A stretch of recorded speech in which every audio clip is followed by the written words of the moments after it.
আর শেষ একটা একেবারে পিচ্চি টপিক যেটা আপনারা অলরেডি দেখেছেন, সেটা নিয়ে অল্প একটু কথা বলি। সেটা হচ্ছে যদি আপনারা এটা নিউ লাইনে নিয়ে যেতে চাইতেন, মানে এরকম পাশাপাশি প্রিন্ট না করে প্রত্যেকটা লাইন পরের লাইনে শুরু হবে, তো এটার জন্য ব্যাকস্ল্যাশ এন ইউজ করতেন। যদি চাইতেন যে একটু ফাঁকা থাকবে, তো ব্যাকস্ল্যাশ টি ইউজ করতেন, তাই না?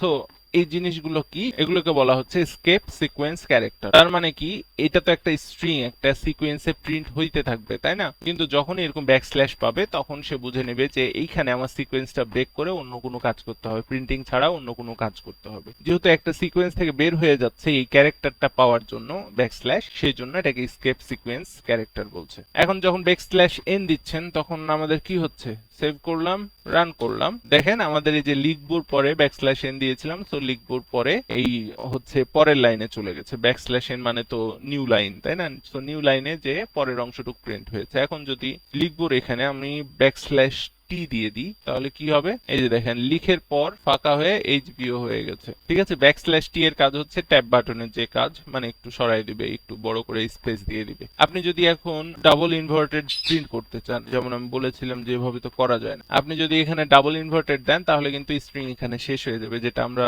ফার্স্টের দিকেই দেখেছি। তো আপনার এখানে ডাবল ইনভার্টেড প্রিন্ট করাই লাগবে। তার জন্য আপনি এই স্কেপ সিকোয়েন্স ক্যারেক্টার দিয়ে দিতে পারেন। দেখেন এটা আর আপনার এই স্ট্রিংটাকে ব্রেক করলো না। এখন দেখা যাক আমাদের সেটা প্রিন্ট করতে পারে কিনা। এই যে দেখেন আমাদের ডাবল ইনভার্টেড প্রিন্ট করে দিয়েছে। তো যখনই ব্যাকস্ল্যাশ পাচ্ছে তখনই সে বুঝছে।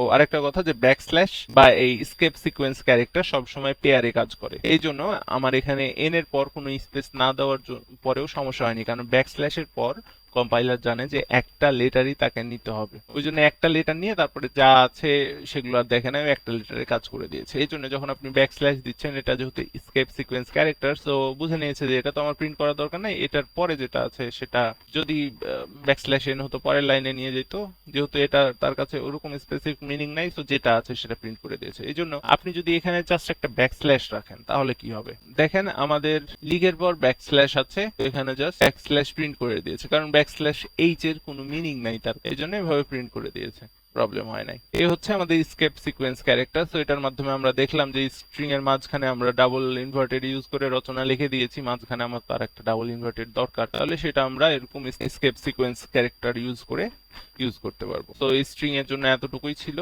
পরের ক্লাসে আমরা মোটামুটি 8-10টা প্রবলেম সলভ করব, আর সম্ভব হলে একটা প্রজেক্ট নিয়ে কাজ করব। সো স্টে টিউনড, সেখানে দেখা হবে। ধন্যবাদ।